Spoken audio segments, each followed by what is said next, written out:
আজকের গল্প ইনফিডেল, কলমে অরিজিৎ ভট্টাচার্য। আলিপুরদুয়ারের অদূরেই আরেক বাংলা ভুটান সীমান্তের খুব কাছে হ্যামিল্টনগঞ্জে বেড়াতে এসেছে দেব আর রায়। ডুয়ার্সে প্রকৃতির সৌন্দর্য এখন অনন্য। পাশ দিয়েই বয়ে যাচ্ছে উজ্জ্বল সম্পূর্ণ যৌবনা মূর্তি নদী। কাছেই হাসিমারা অভয়ারণ্য আর সম্পূর্ণ শরীরা সুন্দরী তোরসা নদী। পাহাড়ের কোলে চা বাগিচার যেমন অপরূপ ল্যান্ডস্কেপ, দিগন্তরেখার ধূসর পাহাড় শ্রেণীর সৌন্দর্য অপরূপ। মূর্তি নদীতে যখন সূর্য অস্ত যায় তখন সেই অবর্ণনীয় সৌন্দর্য সুষমা প্রেমিক মনে এক অনন্য শিহরণ জাগিয়ে তোলে।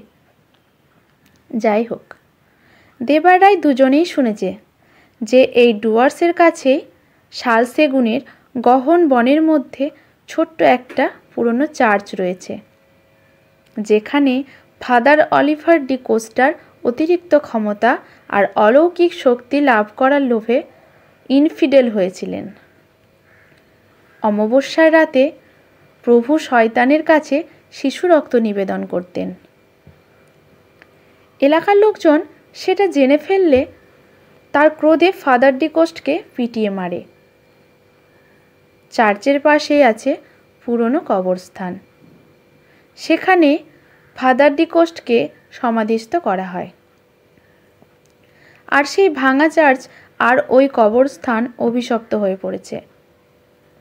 ফাদার ডি কোস্টার অশুভ আত্মা নাকি ওখানে ঘুরে বেড়ায় নিজের অভিলাষা চরিতার্থ করার জন্য। দিনের বেলাতেই মানুষ ওদিকে যায় না, রাত বিরেত তো দূরের কথা। যাই হোক, দেব আর রায় দুজনেই নেচার লাভার। গরমকাল, সূর্যাস্তের এখনও 1 ঘন্টা দেরি আছে। ফটোগ্রাফির জন্য গহন বনে ঘুরে বেড়াচ্ছে দেব আর রায়। শোনা যাচ্ছে হাতির ডাক। কাছেই কোনো জংলি হাতির দল ঘুরে বেড়াচ্ছে। এমন সময় আকাশ ছেয়ে গেল কালো মেঘে। বইতে লাগলো ঠান্ডা ঝোড়ো হাওয়া। কালবৈশাখী হতে চলেছে। আরে, ওই তো পুরনো সেই ভাঙা চার্চটা। বৃষ্টি বাদলার সময় ওখানেই আশ্রয় নিল প্রেমিক যুগল। আশেপাশে প্রকৃতি যেন প্রলয় নৃত্য শুরু করেছে। বৃষ্টি থেমে গেছে, সূর্যাস্তও ঘটে গেছে। চার্চ থেকে বেরিয়ে এলো দেব আর রায়। প্রকৃতি এখন শান্ত। দূরের ওই পরিত্যক্ত কবরস্থান, অদ্ভুত এক নীরবতা বিরাজ করছে চারিদিকে।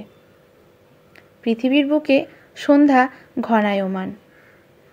এদিকটায় কোনো পশু পাখিও আসে না। এখনো কোনো পাখির ডাক শুনতে পেল না দুজনে। দেবের হাত ধরতে গিয়েই চমকে উঠল রায়। দেবের হাত মাত্রাতিরিক্ত শীতল।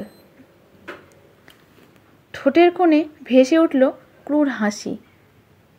চোয়ালের দুদিক থেকে বেরিয়ে আসছে শুভ্র ধবল সদন্ত। ভাটার আগুনের মতো চোখ দুটি জ্বলছে। ক্ষণে ক্ষণে অপার্থিব স্বরে পৃথিবীর সমস্ত আতঙ্ক বিদ্যমান। নরকের অতি শীতল হাওয়া বইছে।